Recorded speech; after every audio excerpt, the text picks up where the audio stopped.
Welcome to Ozarks Live, everybody. I've got to, this is just a little warning for you all. If like lights flash or sound goes off or anything, it's because the tears of our director are probably falling on the board upstairs that she uses to control everything down here, because she just got news that the Taco Bell Mexican pizza is being canceled. I think in November is the last time that she'll be able. I'm too upset to even be directing. She's down here. She's not even directing right now. Would you like to come over here and yell into Tom's microphone from a distance? Come on. Put your mask up. She has bought one of these every day since she was 15 years old. Yell at Tom's mic. Not every day. Okay, go ahead. Tell people. This is Shannon. Shannon, this is everybody. Can everyone watching this please tag Taco Bell in some social media post and let them know not to get rid of the Mexican pizza? Thank you.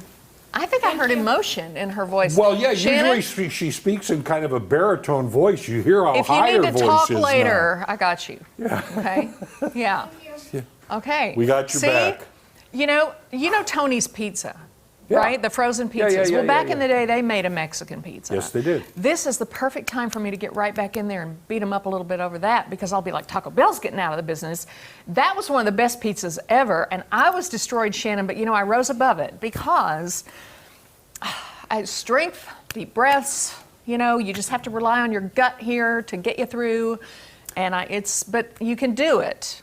But Taco Bell has no idea, and Tony's has no idea what you have coming after you when Joy's not on your side, when she's upset. Is that true? Do you really? Am I that bad? You're like a bulldog. Am I that bad? No. You're I'm not the one bad. you've heard about it. I don't mean that like a bad thing at all. You're tenacious is what you are. Well, it hasn't gotten me my Mexican pizza back, but it Well, had that's true, but it was almost like a cornbread type of crust. It was beautiful. It was just genius. I loved it, and it went away. And I have been ever since then. About every 2 years, I write the corporate people, and they always say, "We don't have any intention of bringing it back, but thank you so much. This is your chance, Tony's." I wonder in the office there if they go, "Oh, her again." It's her. Okay, somebody else take this call. It's that gal from Springfield, Missouri again. Yeah. I know. So anyway, Shannon's upset. It's okay. She'll be fine. I'll talk to her later. We'll go out and have coffee and maybe a little pizza. As the date gets closer, you have to talk her down off a cliff. Well, I might, and I can.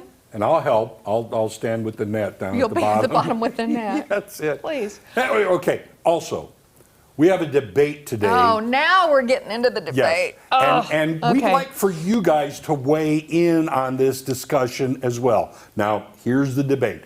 As you know, we're just a day away from Labor Day weekend, okay? The last holiday of the summer. It's a time when firing up the grill is a tradition, and I'm sure people all over the country will be cooking up those burgers and brats.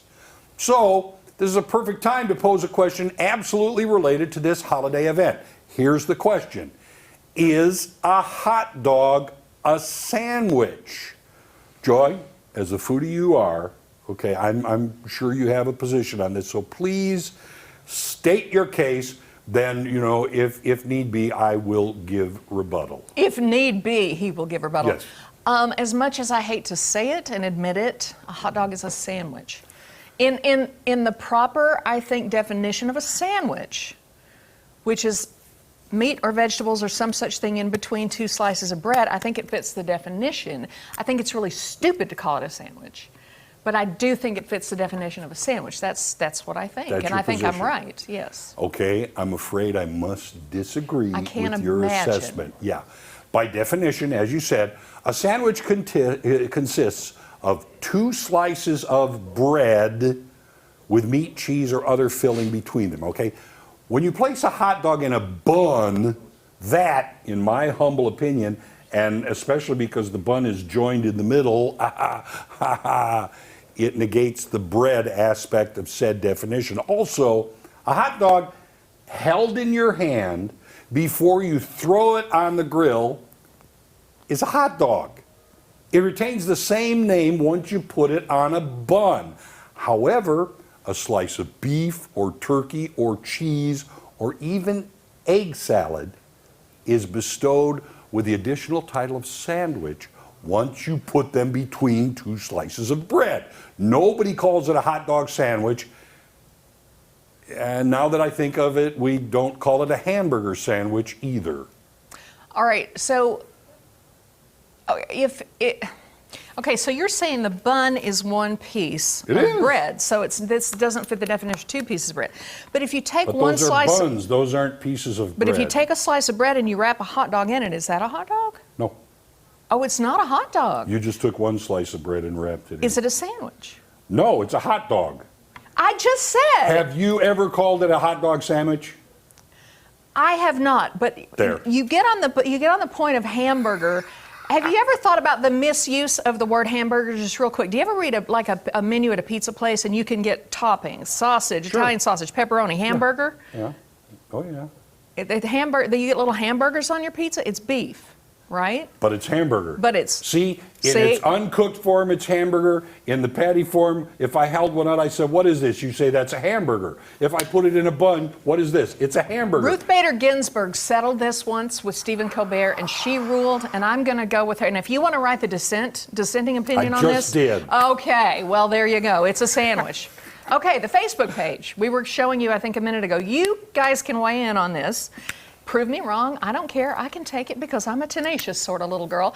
Anyway, let us know what you think about what we just argued over. And People are already weighing in. okay, I think it's stupid to call it a. What if you drove up to Sonic and you said, "I'll have a hot dog," and they hand you like the Frank out the window? Here.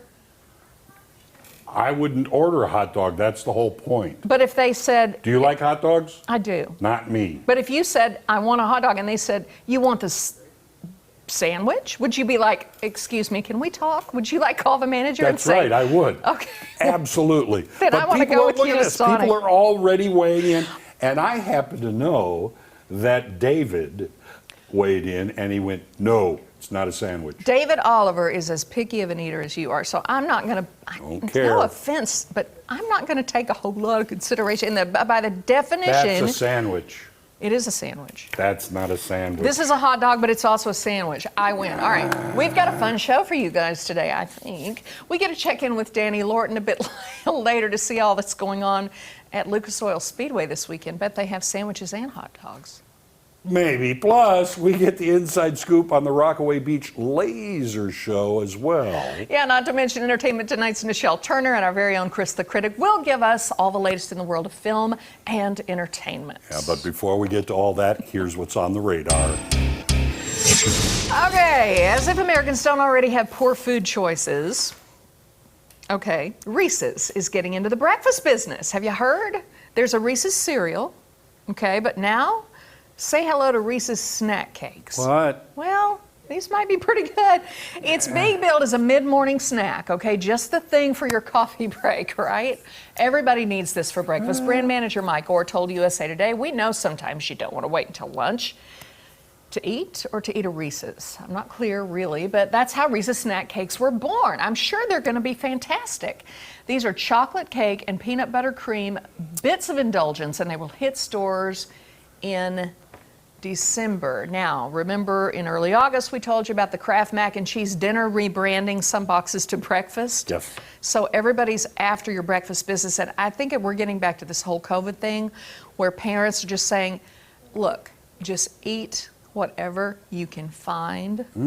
I could see We've all that. been in the house together for months, it's fine, just eat it. So now everybody's Mom- labeling it. What? Mom always told me you don't eat cake for breakfast. Well- and they're throwing chocolate cake in there. A cake donut, which is one of the best things ever. It's pretty much See, cake for that's where breakfast. that's where I would I'd say, "Yeah, Mom, but a donut." It's a donut. And she would just say, "Listen to what I'm telling you." I know. Anyway, just so you know, it'd be delicious. All right, I've got something else for you. This is the cutest thing. I don't know if you've seen it. Have you seen the little fawns that are stuck in the pool? No, I haven't. Oh, you haven't? Look at this. Okay, this happened. Look at them. Oh my gosh, I would panic. Bambi. In Parma, Ohio, some police officers came to the rescue when these two little fawns fell into this pool. It happened on August 30th, a few days ago. The little guys swam round, round, round, and round. They were getting really tired. Fortunately, somebody spotted them, and upon rescue, the officers posted online. Oh, bless its heart. Well, posted online. The little deer were certainly tired, but very happy. They said they kind of let out a little cry of appreciation after they finally got back on dry land. Look at them. They look very big in that pool, though. They, you know, you think little deer until you're in there with them in a tight space. What? They can kick. Yes, they can. You don't mess with them. No, you don't. But I'm glad the cops got them out of there, that was so nice. that's good. That Yeah, was very good. Yeah. Okay. Nobody likes to come home and find part of their house destroyed, right? Yeah. Just recently, that's exactly what happened to David Tate from Lacey's Creek in Queensland, Australia.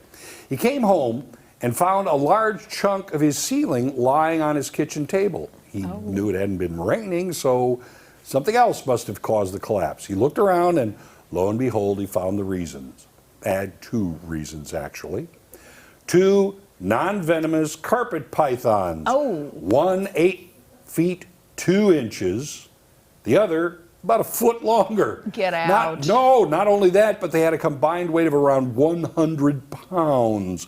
Well, good old David wasn't born yesterday, so he called a real snake catcher, Stephen Brown, to remove the demon beasts from his home, which he did, and deposited them about a half-mile away from the house. It's assumed the snakes were 2 males fighting over a female that was nearby. Where is she? That's the kicker. It's assumed the female is still sulking somewhere nearby, maybe in the roof. House for sale. Empty house, even if you can't sell it. I'm out of there. Nope. So they broke through the ceiling because of their weight, or what? And they were fighting. I think that's what it So they were bringing amounts around to. up there and. Yeah, you all of a sudden had 100 pounds squirming all around in one space. No, where's the girl? Where's the vixen in this little? We need to take her out too. I'm sorry. Yeah, and a lot of times they're bigger. They have to go. I'm not going back to Australia. Yeah, I'd love to go back to Australia. I'm just not going to I go would there. too. Yeah, I'm just not it's a going lovely into snake place. houses. Not going in his place. Nope. All right, coming up, I got to sit down and chat with Danny Lorton from Lucas Oil Speedway to learn all about this weekend's Labor Day plans. Lots of them. Then it's all about lasers and Pink Floyd at Rockaway Beach this weekend, so don't go away. Ozarks Live is just getting started.